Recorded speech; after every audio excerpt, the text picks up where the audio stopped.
And this time, no other place than back to the issues that we have in South Africa with the repatriation of Nigerians, only this time from an economic angle. Recent tensions between Nigeria and South Africa over renewed xenophobic attack against Nigerians living in South Africa have sparked calls for retaliatory measures, including demands for sanctions against South African-owned businesses operating in Nigeria.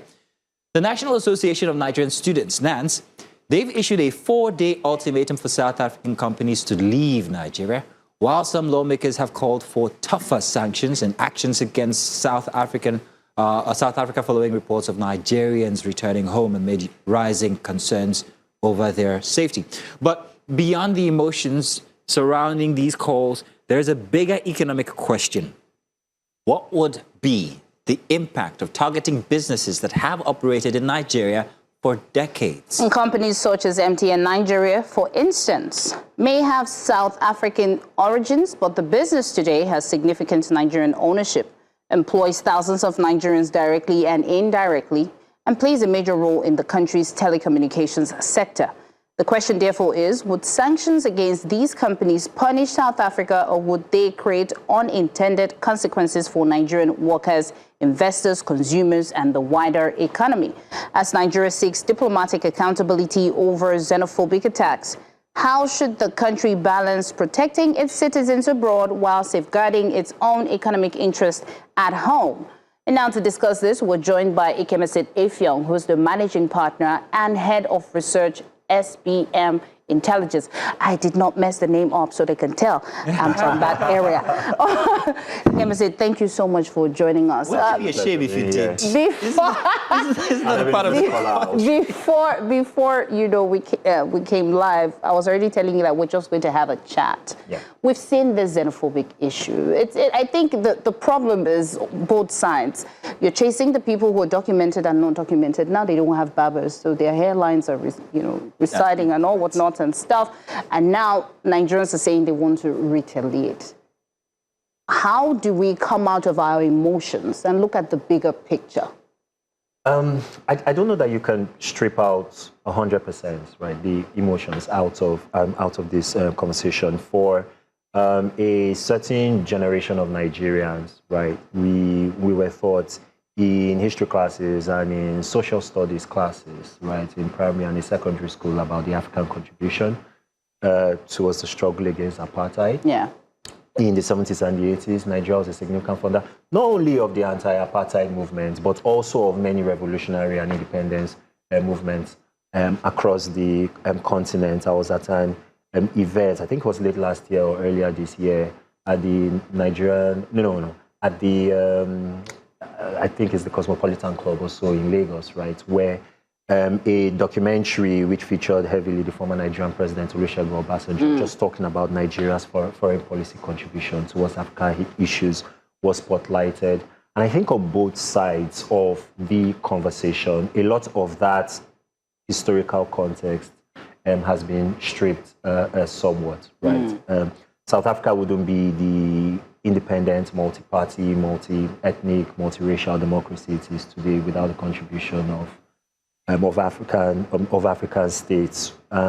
At the same time, South Africa is dealing with a significant economic crisis, right? Unemployment there, especially youth unemployment, is at more than 50%. It's one of the most unequal, if not the most unequal society in the world. It has one of the highest crime rates, right, in the world outside of conflict zones, right? Yeah, and there is clear documented evidence that in times of economic crisis and stress, right, that country goes through significant waves of xenophobic attacks, right? So it's first recognizing and diagnosing what the actual issue is. It's not as though South Africans are inherently racist or anti-migrant. But there are many political actors and players on the ground over there that latch on to migrants as a convenient straw man, right, to blame for what is clearly a failure of governance and institutional decay, right, on the part of South Africa. Okay. This is going to be a very long-winded question. Why are you laughing, Queen? I think she's laughing because our producer, Raji, who's very excited today, just said something because you're a bit too focused on her. Oh, I see. He was speaking in our ear and saying that, but I'm in the room. Yes, I'm in the room. I will overcompensate. Let's take a look at this, and let's take away the emotions as Nigerians. They lost barbers, shopkeepers, spaza shop owners, and all of that. Yeah. So what might happen is they'll have nowhere to get their hairlines, like you said, cut right. They'll have nowhere to get proper bread. Like agege bread is the best. I don't know if they can get that anymore. But we might lose more. We're asking multinational companies to leave Nigeria. We're giving them ultimatums. We're saying in 4 days leave. You're talking about companies that, just for the sake of it, I'm going to mention these companies once. There's companies like MTN. There's companies like DSTV. And there are other South African companies that employ Nigerians. If you've taken away your barbers and all, would it equate when we ask these companies to leave and we have thousands of Nigerians who might have their hairlines but don't have their purses full? So now the question is, at what cost are we about to consider these retaliatory measures that we're putting forward, and what might we lose? Are we going to lose more than the South Africans would economically? Yeah, I think so. The proposals by Nance and some of the proposals that are being discussed at the Senate, right, don't appear altogether realistic in my view. I know this might sound like a bit of a hot take. I'm looking forward to some of the backlash from maybe people who know me, right, who watch or some of our listeners. But it's worth noting, just to isolate one company, right, out of that cohort that you mentioned, MTN. MTN directly and indirectly is responsible for over 500,000 Nigerian jobs. At this point, is this still a business? It's like MTN Nigeria is the most profitable arm of the wider MTN group, accounts for a significant proportion of that company's entire group revenue. It's also Stanbic Bank, if I'm not mistaken. Exactly, yes, Stanbic is also there. So these are significant institutions that have put in multi-decade roots, right, in Nigeria. Many Nigerians have built wealth, built their lives, built their families on the back of this. I think it would be short-sighted on our part, right, to respond to Nigerians in South Africa who have had their livelihoods being uprooted and have been forced and compelled to come back by essentially uprooting the lives and livelihoods of Nigerians here back home in order to send a message, which evidence suggests a lot of the South Africans that are at the forefront of this march and march movements, right, over there are unlikely to receive or hear. So to my mind, there are other smarter proposals, right, that we could put on the table. I think Nigeria should be taking a more active lead, right, in creating a diplomatic coalition across the continent. Pause. You just used the word diplomacy. Let me clear my throat.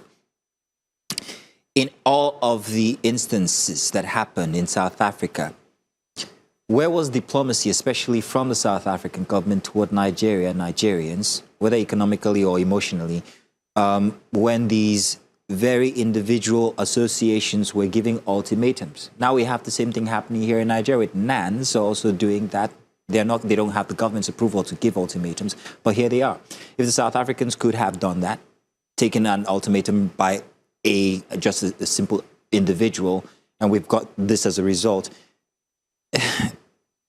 What's happening here with diplomacy? What are our governments not doing correctly? I know this steps us outside the economic subject that we're speaking about now, but you're a researcher, so I'm sure that you've got ammo to go on that one. What's your take on this lack of diplomacy? On the part of the South Africans, yes, they could have been more responsible in terms of ensuring that the lives and livelihoods, right, of foreigners in South Africa, right, was better provisioned for. And I think that's where you can look at diplomacy in one of two ways. You can look at diplomacy in sort of a conciliatory kind of way, or you can look at diplomacy as a tool of pressure. And I think that's what Nigeria and a lot of other African countries haven't done as well. The South African authorities are naturally being more responsive to their domestic constituencies, because this is happening on their turf, it's happening on their soil. It involves South African voters. A government that's seen to be very pro-migrant or migrant-friendly will obviously be punished at the elections. Let's not forget, during the last South African elections, the ANC was significantly clobbered. I think they lost their absolute majority for the first time since 1994. So Cyril Ramaphosa and co are definitely feeling the political pressure, right, to kowtow, or at least be seen to have the concerns of this loud minority of South Africans in that direction. What diplomacy as a pressure tool can do is there are important regional initiatives, chief amongst which is the Africa, Continental Free Trade agreement that South Africa, as well as all of sub-Saharan Africa, right, are a part of. Their regional security, their regional economic, their regional health initiatives at the level of the African Union that South Africa, as well as other African countries, are a party to. Nigeria and other African countries can signal they don't want cooperation, or they will not cooperate with South Africa in that light. And let's not forget, we've done this before. This was part of the anti-apartheid diplomatic pressure point. I think it got to the point where, we severed diplomatic relations, we refused to participate in sporting events. I was watching a Netflix show just last night, and this wasn't the African perspective, but it was the Australian perspective. In the early 1990s, in 1990 and 1991, there was a big conversation in Australia as to whether Australian rugby players should come to South Africa to play against the South African team. We did a version of that with football, right, with the AFCON that was hosted in 1996 in South Africa. We were the defending champions. We said we weren't going to go to play. It was a big deal. There are things that we can do around the edges that can communicate that you've not made us feel welcome at home. You are not going to be welcome across large swathes of the continent. And for some curious reason, many African countries have chosen to take the high road somewhat. I think there is still a space for maximum economic pressure, but every African government, including ours, needs to weigh the costs, right? The cost-benefits ratio, right, of having that. The fact of the matter remains, outbound South Africa economic investment across the continent is huge. Apart from the West and China, South Africa is a net exporter of economic aid and investment right across the continent.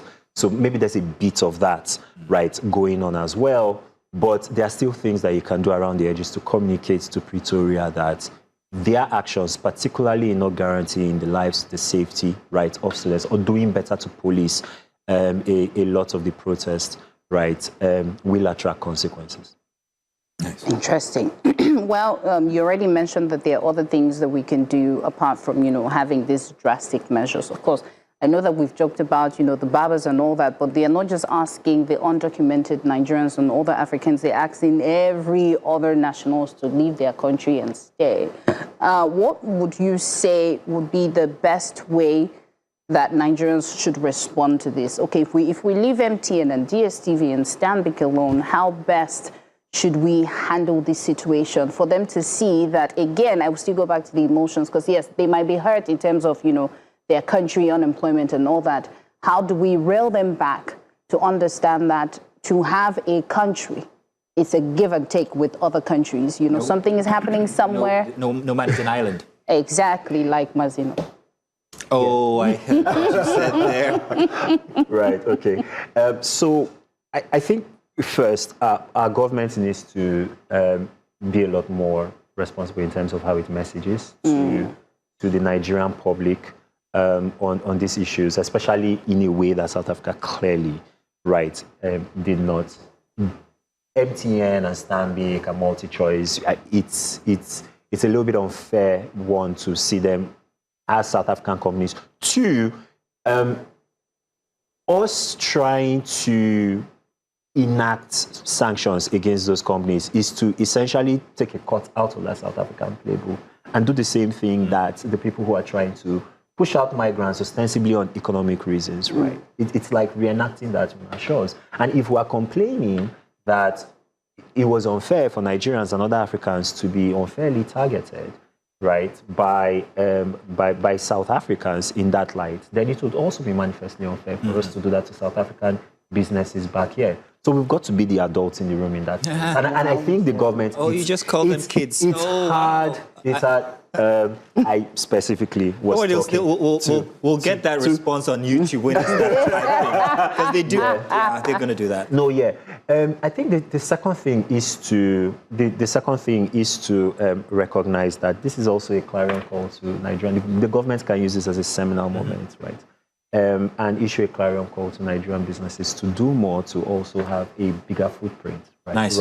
Right across the continent. I know that there are some Nigerian companies, Dangote, Glo, and the likes, right, who have significant, the banks, Zenith, GT Bank, Access Bank, with some recent announcements of joint ventures and expansions into East Africa. So there's some work going in that direction, but it's also worth highlighting that, putting that front and center, and also reminding Nigerians, hey, we also, right, we also play the roles of the MTNs and the Stanbics in other markets, right? And would you want this happening to Nigerian businesses? Remember, I think it was the tail end of 2023 where there was this push in Ghana, right, to have Nigerian traders return back, and how we vociferously responded to that. And we've also had our own experience, right, with our own shells and xenophobia with the Ghana Must Go movement. God help us. Yeah, we knew this. But I would say in the end, in any instance that you want to recall, whether it's Nigeria, Ghana, whether it's anything, it didn't work well for Uganda versus Asia. So let's not do this. And to South Africans out there, I think that they should be the last. They should not. I'm still enjoying a piano. We will not take it again. Ikemesit, thank you very much for joining us and being our final guest. Ikemesit. Well, we've come to the end of Breakfast Extra, the Sunday edition. We had preaching, we had everything that was needed. And breakfast. It was really beautiful today. I did quote the Bible. Thank you. Wow. Thank you to our viewers for joining. And of course, during the week, you joined Joe Olive Angbinger for Breakfast Central, and we'll see you next Saturday. Till then, goodbye. Bye-bye from all of us.